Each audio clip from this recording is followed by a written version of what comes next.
ముస్నూరు జిల్లా పరిషత్ ఉన్నత పాఠశాలలో మెగా పేరెంట్ టీచర్ సమావేశంలో పాల్గొన్న ఎమ్మెల్యే కావ్య కృష్ణారెడ్డి ఎమ్మెల్యేకు ఘనస్వాగతం పలికిన ఉపాధ్యాయులు విద్యార్థుల స్థానిక నాయకులు ఘనంగా జరిగిన మెగా పేరెంట్ టీచర్ మీటింగ్ పెద్ద ఎత్తున తరలి వచ్చిన తల్లిదండ్రులు విద్యార్థులు తెలుగు తల్లి విగ్రహానికి పూలమాలలు వేసి ఎమ్మెల్యే ఉపాధ్యాయులు ఎమ్మెల్యే కావ్య కృష్ణారెడ్డి గారు కామెంట్స్.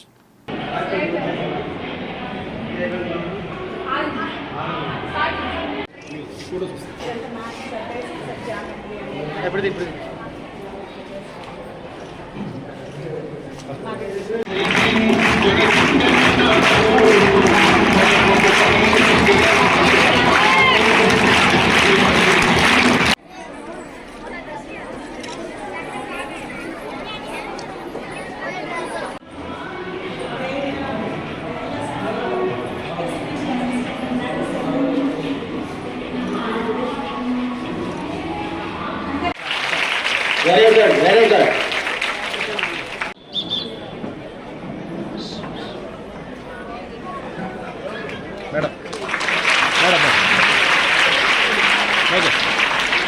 ఒక్కటే ఆఖరిగా ఒక మాట చెప్తా.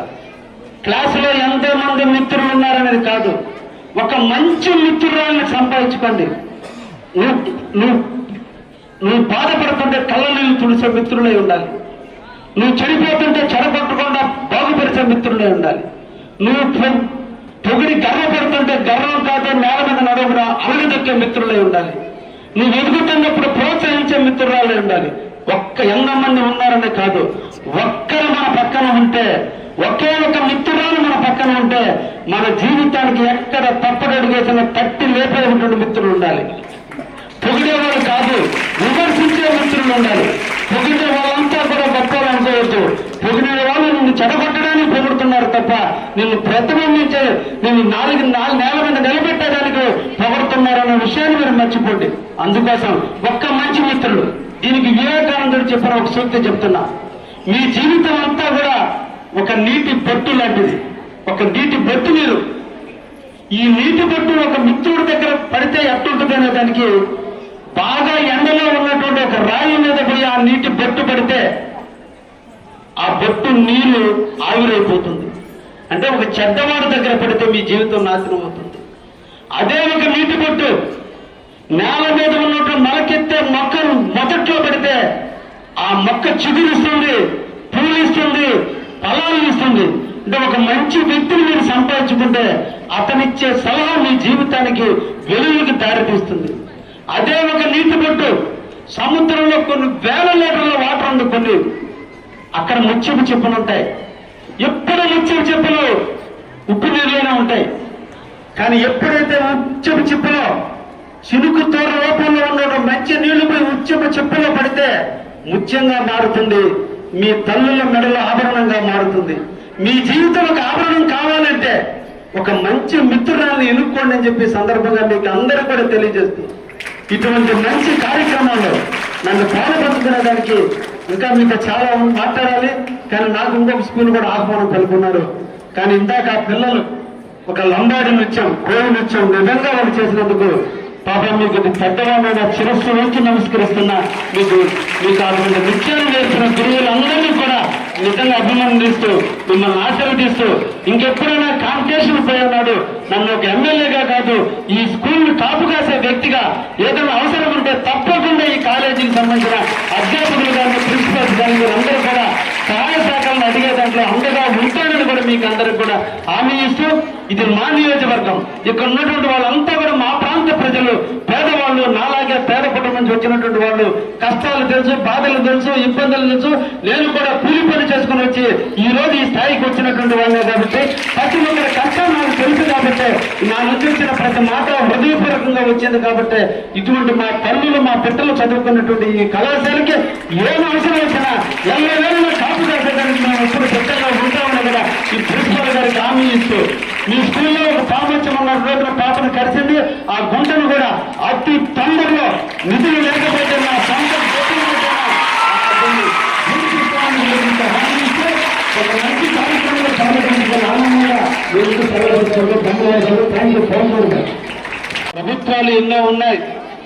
అన్ని ప్రభుత్వాలు కూడా ప్రజల కోసం, మన బిడ్డల భవిష్యత్తు కోసం ఎన్నో కార్యక్రమాలు చేస్తున్నారు. అన్నిటికంటే గొప్పది జ్ఞానం, విద్య. అటువంటి విద్యను అభ్యసించే దాంట్లో మన రాజ్యాంగ నిర్మాత అయినటువంటి డాక్టర్ బాబాసాహెబ్ అంబేద్కర్ గారి గురుకులం స్కూల్ నుండి ఈరోజు విచ్చేసాం. నిన్ననే అంబేద్కర్ గారి వర్ధంతి జరిపాం. ఈ రోజున అదే స్కూల్కి, ఆయన స్ఫూర్తితో ఏర్పడినటువంటి స్కూల్కి ఈ రోజు రావడం జరిగింది. ఈ సందర్భంగా తల్లిదండ్రులు అందరినీ కూడా కోరేది ఒకటే, ఏదో కాలేజీ యాజమాన్యం పిలిచింది, ఇక్కడికి విచ్చేసాం, ఏదో రెండు చోటు కూర్చున్నామని కాదు. మీ బిడ్డల గురించి ఒక్కసారి వాళ్ళ గురువులతో ఒకసారి ముచ్చటించండి. కారణం, మీ దగ్గర ఉన్నప్పుడు పిల్లలు ఎలా ఉన్నారో ఆ విషయాన్ని గురువులకు చెప్పండి. అదేవిధంగా క్లాస్ రూముల్లో కూడా పిల్లలు ఎలా ఉంటున్నారో గురువుల దగ్గర నుంచి మీరు తెలుసుకోండి. ఎదిగే వయసులో ఉన్నారు, తెలిసి తెలియని వయసులో ఉన్నారు, ఆటలు ఆడుకునేటువంటి వయసులో ఉన్నారు. వాళ్ళకి తెలిసిందల్లా మానసిక వికాసం, ఇంకా మెచ్యూరిటీ లెవెల్స్ రాని దశలో ఉన్నారు. వాళ్ళందరూ కూడా కౌమార్యముల దశలో ఉన్నారు, మైండ్ పరిపక్వత లేని దశలో ఉన్నారు. వాళ్ళు ఏది చేసినా తెలిసి తెలియని వయసే తప్ప తెలిసి చేసిన తప్పులు కాదు. కాబట్టి గురువులు కానీ తల్లిదండ్రులు కానీ పెద్ద మనసుతో వాళ్ళని ఆశీర్వదించాల్సిన వయసు వాళ్ళది. మనం అర్థం చేసుకోవాల్సిన మనసు మనది. మీరు, మేము, గురువులు అందరం కూడా కలిసి వాళ్ళ ముందు బాటలు వేసేదానికి మన అందరం కూడా ప్రయత్నం చేయాలి. కాబట్టి వాళ్ళ విషయాలు తెలుసుకునేందుకు ఈ రోజున ఈ కార్యక్రమం చేపట్టాను. ఏదో స్టేజ్ మీద 2 నిమిషాలు మాట్లాడితేనో, లేదంటే ఇంకేదైనా ఫుడ్ అందరం కలిసి సహపంతి భోజనం చేసి నేర్చుకోండి. నిరంతరం మనం నేర్చుకుంటూనే ఉండాలి. నాకు ఇప్పుడు 57 ఏళ్ళ వయసు, నేను కూడా ఇప్పుడు కూడా నిరంతరం నేర్చుకుంటున్నా. మీ పాఠశాలకు వస్తుంటే ఈ పాఠశాలలో ఎంతమంది ఉంటారు, ఈ పిల్లలతో ఎలా మాట్లాడాలి, ఎలా పిల్లల్ని అప్రిషియేట్ చేయాలి, ఎంత అంటే నేను కూడా నేర్చుకుంటా. నిరంతరం కూడా మనం పాఠశాలలో నేర్చుకుంటున్నాం. మీరు 4 గదుల మధ్య నేర్చుకుంటే మీరు సమాజంలో నేర్చుకుంటున్నాం. మీ గురువులు మీకు పాఠాలు చెప్పడం కొరకు రేత్రి పుస్తకాలు చదువుకుని ఉదయం నుంచి మీకు పాఠాలు చెప్తున్నారు. కాబట్టి అందరు మీరు విద్యార్థులే, మేము విద్యార్థులే, జీవిత విద్యార్థులు మేము. మీరు పాఠ్య పుస్తకాల్లో పాఠాలు నేర్చుకోవడానికి విద్యార్థులు మీరు, అందరం ఒకటే. కాబట్టి జీవితంలో ఎదగాలంటే నిరంతరం అన్వేషించాలంటే మీ మనసుని ఏకాగ్రత పెట్టుకోవాలి. అందుకనే మనం సరస్వతిని పూజించడం అంటే ఒక పదం చెప్తున్నా. లక్ష్మీదేవి, పార్వతీదేవి, సరస్వతీదేవి ముగ్గురు ఉన్నారు. లక్ష్మీదేవి డబ్బుకు చేయను, అందరి దగ్గర డబ్బు ఉంటుంది. పార్వతీదేవి అందరి దగ్గర ధైర్యం ఉంటుంది. సరస్వతీదేవి తెలివి కొద్ది ఒక్కదే సొత్తు. అందుకని మన పురాణాల్లో పార్వతీదేవికి సంబంధించిన దుర్గామాతలు, పార్వతీదేవి, దుర్గామాత, కనకదుర్గ, అమ్మవారు, పోలేరమ్మ, ఎన్నో టెంపుల్స్ ఉంటాయి. లక్ష్మీదేవికి సంబంధించిన కూడా ఎన్నో టెంపుల్స్ ఉంటాయి. సరస్వతికి ఆలయం ఉండదు. కారణం, సరస్వతి అనేది ఎక్కడో లేదు, నీ హృదయంలో ఉంది. నువ్వు హృదయాన్ని పరిశుభ్రం చేసుకుంటే, నీ హృదయాన్ని నువ్వు కంట్రోల్ పెట్టుకుంటే అదే సరస్వతి. అక్కడి నుంచి నీ జ్ఞానం పెరుగుతుంది, అక్కడి నుంచి నీ ఆలోచన పెరుగుతుంది. నీ ఆలోచన నీ జీవితానికి వ్యక్తవుతుందని కూడా ఈ సందర్భంగా నేను తెలియజేస్తున్నా. అందుకని మీకు ఒక్కటే ఒక్క మాట, ఒక్కటి ఆలోచన. మీరు రోజు శ్లోకులు ఉందని చెప్పినట్టు బ్రహ్మను చూసిన గురువులైనా చూడాలి, సరస్వతిని చూసిన గురువులైనా చూడాలి, విష్ణువుని చూసిన గురువులైనా చూడాలి. దేవుళ్ళందరూ కలగలిస్తే ఒకే ఒక వ్యక్తి, అది గురువు. ఆ గురువుని ఎవరు ప్రేమిస్తారో, ఆ గురువుని ఎవరు ఆరాధిస్తారో, ఆ గురువు చెప్పిన మాటను తలకెక్కించుకుని హృదయంగా నింపుకుని ఎప్పుడైతే ఉంటామో ఆటోమేటిక్ గా విద్య కూడా మనకి వంటబడుతుందనే విషయాన్ని కూడా మీరు నేర్చుకోవాలి. ఒక్కటి ఆలోచించండి. ఇప్పుడు మీరు కూడా పిల్లలు పెద్దలు అవుతున్నారు. ఒకప్పుడు ఏ అనే అక్షరం రాయడానికి చాలా కష్టపడ్డారు, లేదా ఆ అనే అక్షరం రాయడానికి చాలా కష్టపడ్డారు. ఈ రోజున ఏ రాయమంటే ఊరినట్టు రాసేస్తాం.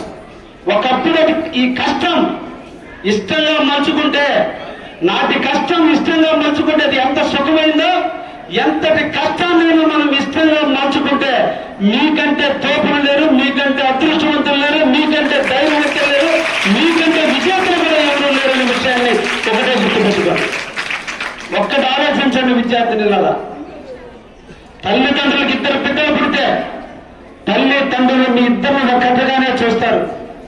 మీ క్లాస్ రూమ్లో 80 మందికి పాఠాలు చెబితే మీ గురువులు 80 మందికి ఒకే రకమైన పాఠాలు చెబుతున్నారు. కానీ ఒకరు క్లాస్ రూమ్లో ఫస్ట్ వస్తున్నారు, ఒకరు క్లాస్ రూమ్లో వెనకపోతున్నారు. కారణం పాఠాలు చెప్పిన గురువులో లోపమా, మిమ్మల్ని కని పెంచి పెద్ద చేసి కష్టపడుతున్న తల్లిదండ్రుల లోపం అంటే మీలో లోపం అనే నేను ధైర్యంగా చెప్తున్నా. కారణం మీరు మీ గురించి కాకుండా పక్క వాళ్ళ గురించి ఎక్కువ టైం స్పెండ్ చేస్తున్నారు. మీ జీవితం కోసం మీరు ఆలోచించండి, ఎలా ఎదగాలో మీ గురించి ఆలోచించండి. ఇందాకే చెప్పే ఉదయం లేగానే మీ తల్లిదండ్రులు చినిగిపోయిన చీర దగ్గర నుంచి, తండ్రి వేసుకున్న బన్నీ దగ్గర నుంచి, తల్లిదండ్రుల ఎట్టుకలు కూడా రంగు వేసుకోకుండా దూకోకుండా మీకోసం కష్టపడుతున్న తల్లిదండ్రులు మీరు గుర్తుపెట్టుకోండి. విజయం మీకు వస్తుంది. అది కష్టం, దాన్ని ఇష్టంగా నచ్చుకోండి.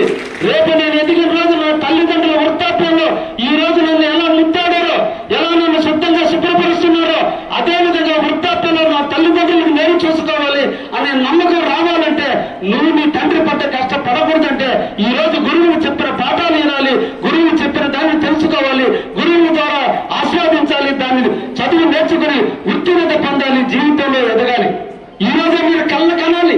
ఇది కరెక్ట్ అయిన వయసు, ఇది కవమారే దశ, ఈ వయసులో పరిపక్వత లేని దశ. ఇప్పుడే మీరు ఒక దానికి సంకల్పం పెట్టుకోండి.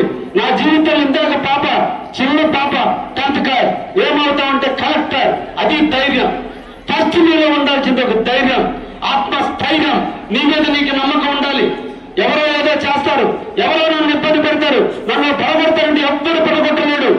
పడిపోయినా, ఓడిపోయినా, ఫెయిల్ అయినా, నష్టపోయినా అది నీ స్వయంకృత అపరాధమే తప్ప ఎవరో పడగొడితే మనం పడిపోం అనే విషయాన్ని మీరు తెలుసుకున్న రోజున ఆటోమేటిక్ గా విజయం మీ వెనకే వస్తుందనే విషయాన్ని కూడా మీకు తెలియజేస్తుంది.